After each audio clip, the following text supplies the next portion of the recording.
Bismillahirrahmanirrahim. Alhamdulillahilladzi hadana lihada wa ma kunna linahtadiya laula an hadanallah. Asyhadu an la ilaha illallah wahdahu la syarika lah wa asyhadu anna Muhammadan abduhu wa rasuluhu la nabiyya ba'dah. Allahumma sholli wa sallim ala sayyidina Muhammad wa ala alihi wa sahbihi wa man tabi'ahum bi ihsani ila yaumiddin. Amma ba'd, faqala Allah ta'ala fi kitabihil karim, a'udzu billahi minasyaitonir rajim.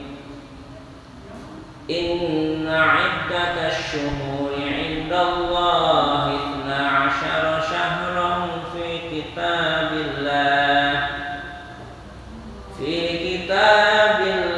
yawma khalaqas samawati wal arda minha arba'atun hurum. Dzalika ad-dinul qayyim fala tadlimu fihinna anfusakum wa qatilul musyrikina kaffah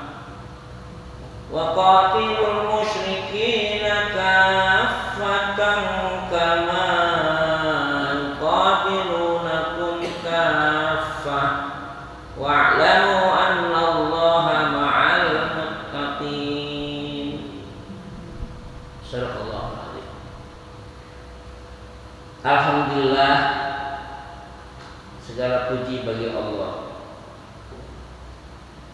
yang mana pada hari ini kita insya Allah masih dalam petunjuk dan hidayah Allah. Barang siapa orang yang mendapat petunjuk dari Allah, maka tidak ada satupun yang bisa menghalangi. Dan barang siapa yang disesatkan oleh Allah, maka tidak ada satupun yang bisa memberikan petunjuk. Kalau kita melihat ampunan yang datangnya dari Allah, dikabarkan lewat hadis Rasulullah. Jadi rugi bu, kalau kita nggak pernah istighfar, rugi banget. Orang nggak pernah istighfar itu bisa ditengarai bahwa orang itu berarti sombong. Kalau kita nggak pernah istighfar, berarti kita sombong, karena tidak pernah mengakui kesalahan.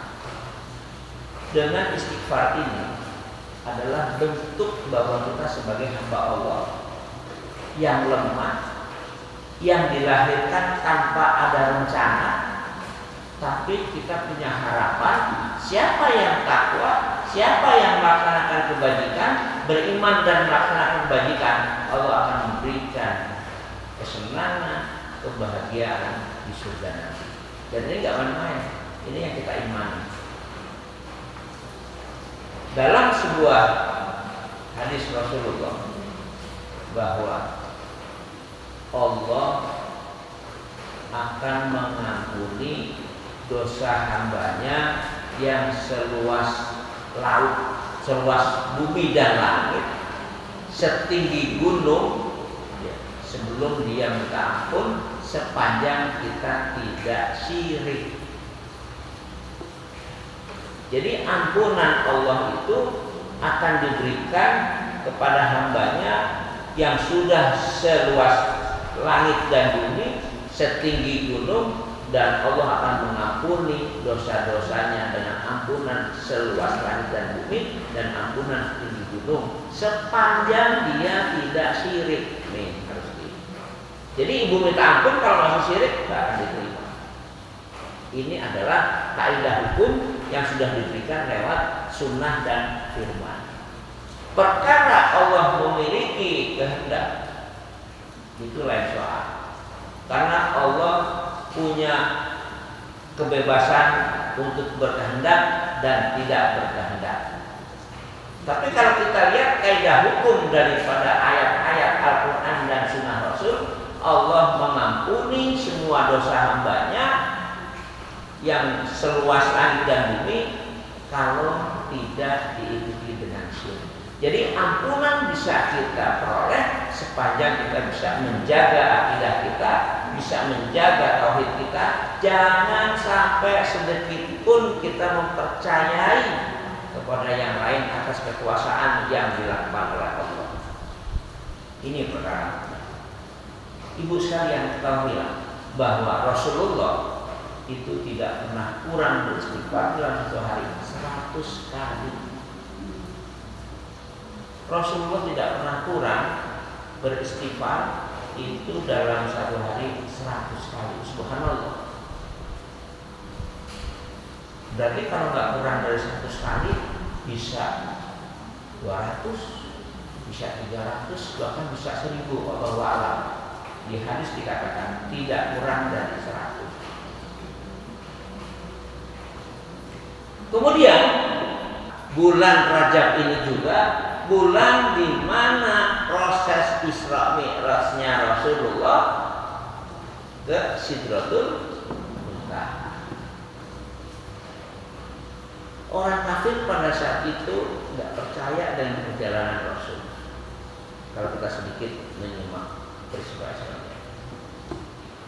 Untuk mengetahui dan mempercayai Rasulullah itu benar-benar ke Masjidil Aqsa, orang kafir ini memang dasar kafir ya, ingin cari kelemahan orang, ingin cari kesalahan orang. Rasulullah dites dulu.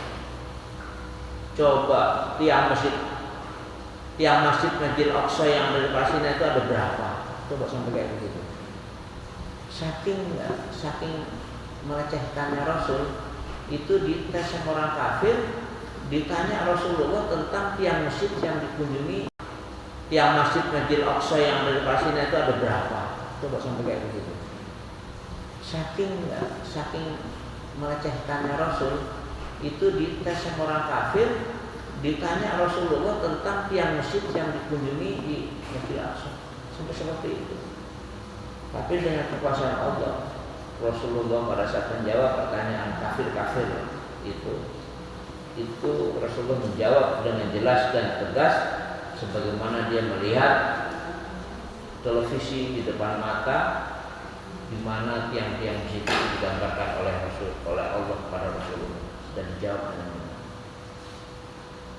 Kesimpulannya di Isra wal Mi'raj Rasulullah itu apa oleh-olehnya yang kita pernah dengar?